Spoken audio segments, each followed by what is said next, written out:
À Marseille, l'OM a-t-il entourloupé le maire payant au sujet du loyer du Vélodrome?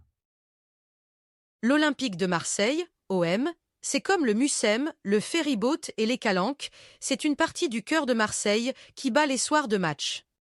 Alors quand le dernier conseil municipal de l'année le vendredi 15 décembre acte un accord sur le montant du loyer que le club de foot va payer à la ville pour les 3 ans à venir, il y avait de l'excitation au sein de l'hémicycle. Cette fois, c'est signé. À compter du 1er janvier 2024, l'OM paiera un loyer de 8 millions d'euros par an. Exactement ce que recommande la Chambre régionale des comptes depuis 2013 pour rééquilibrer un peu ce qui est, pour la ville, un désastre financier. J'ai toujours dit que l'OM doit payer un juste loyer dans le plus beau stade de France, l'un des plus beaux d'Europe, s'est enthousiasmé devant les élus le premier édile de Marseille, Benoît Payan, ex-PS, grand fan de foot en général et de l'OM en particulier. On avait dit ce qu'on allait faire et on l'a fait. L'OM a compris qu'il fallait investir dans sa ville. Sauf que derrière l'annonce de hausse du loyer, les conditions du déclenchement de la part variable et la méthode de calcul pourraient tourner à l'avantage financier de l'OM au détriment des Marseillais. Le Vélodrome, un désastre financier pour la ville de Marseille. Le maire connaît pourtant le dossier de longue date. Alors dans l'opposition, il avait régulièrement pointé la charge que représentait l'infrastructure dans les comptes de la ville. Le partenariat public-privé, PPP, signé en 2010 entre Marseille, alors dirigé par la droite, et le consortium Arema, Bouygues, BPCE et Caisse des dépôts, pour rénover entièrement l'enceinte et installer son toit incurvé à l'occasion de l'Euro 2016, avait été mal négocié. La facture s'élevait à 268 millions d'euros. La moitié, 134 millions d'euros, a été payée par Arema, l'autre par les collectivités locales. Et pour financer ce projet, la ville s'est endettée auprès du consortium. Elle lui rembourse chaque année 23,5 millions jusque 2045. La municipalité perçoit 12 millions versés par Arema pour les activités hors foot, concerts, et un loyer de la part de l'OM compris entre 5 et 6,5 millions d'euros. Soit un trou de 11,5 millions. Ce sont donc les Marseillais qui y vont de leur poche. Une partie du loyer est conditionnée à la Coupe d'Europe. La hausse du loyer de l'OM, qui passe de 6,5 millions d'euros à 8 millions, apparaît donc comme une bonne nouvelle permettant de réduire la facture pour la ville, sans toutefois arriver à une opération blanche. Mais en réalité, le montage reste extrêmement complexe. Benoît Payan a d'ailleurs eu du mal à répondre aux questions des élus pendant la séance du Conseil. La première incertitude porte sur la part fixe. Le contrat note que, compte tenu des prévisions de participation du club à la phase de poule de l'UEFA Champions League pendant la durée de la présente convention, la part fixe annuelle de la redevance est égale à 8 millions d'euros hors taxes pour l'ensemble de ces rencontres programmées. Mais si le club présidé par Pablo Longoria, comme cette année, ne participe pas à la Ligue des Champions, sera-t-il tenu de payer son loyer? En réalité, la part fixe restera, quoi qu'il arrive, à 8 millions d'euros, rassure Joël Canicave, l'adjointe aux finances de la ville. Mais l'OM tenait beaucoup à ce que la Grande Coupe d'Europe soit mentionnée quelque part pour réaffirmer ses ambitions en la matière. Une éventuelle participation à la plus prestigieuse compétition européenne jouera en réalité sur le déclenchement ou non de la part variable du loyer. Manque de transparence de l'OM. D'autant plus que la méthode de calcul change dans cette nouvelle convention. L'indicateur n'est plus le chiffre d'affaires, mais le revenu brut d'exploitation, RBE, forcément plus faible. Auparavant, il fallait que l'OM réalise un chiffre d'affaires d'au moins 40 millions d'euros pour déclencher la part variable. Elle l'a fait une fois, l'an dernier. Benoît Payan a annoncé le versement d'environ 150 000 euros à la ville en conséquence.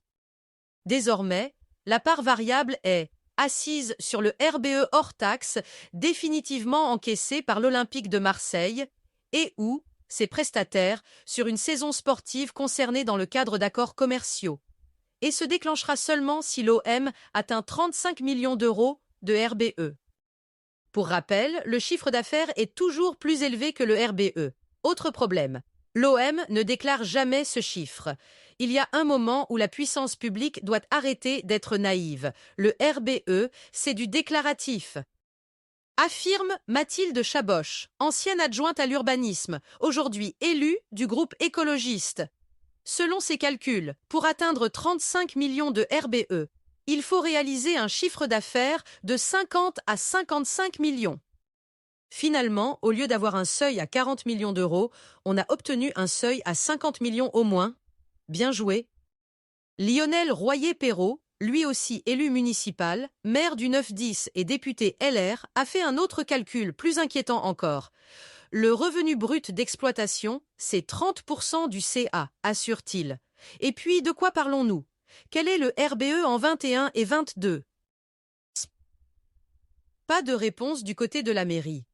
De toute façon, pour réaliser un chiffre comme celui-là, il faut atteindre au moins les quarts de finale de la Ligue des Champions ou de l'Europa, affirme un ancien cadre dirigeant de l'OM. Et en règle générale, les bénéfices du club ne sont pas gras. Un OM-PSG, ça permet de faire 1,5 million brut de bénéfices environ, auquel il faut retrancher les primes de match des joueurs. Ce n'est pas un club qui roule sur l'or. Le problème, c'est que les Marseillais ne sont pas riches non plus.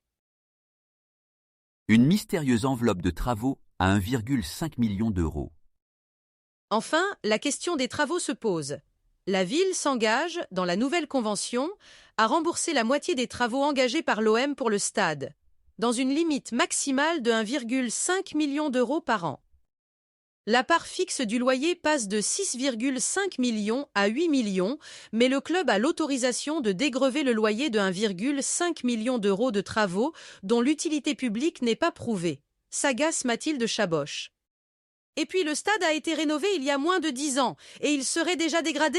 Il faut exiger d'Arema de prendre en charge ces travaux au nom de la garantie décennale, pas à la ville. En séance, Benoît Payan a écarté la critique d'un revers de main. Je peux refuser tous les travaux s'ils me paraissent superfétatoires. Joël Canicave, lui, assure après coup que les travaux envisagés ne sont ni de confort ni de réparation, qui relèvent bien de la responsabilité d'Arema selon lui, mais plutôt des travaux de mise aux normes de sécurité internationale lorsqu'elles évoluent. Ce sont des travaux qui nous permettent de rester dans la compétition internationale. Les relations entre l'OM, le Vélodrome et Marseille continuent donc de soulever bien des interrogations. En attendant de se pencher sur la nouvelle convention, la Chambre régionale des comptes a de nouveau inspecté les comptes entre le club et la municipalité cet automne.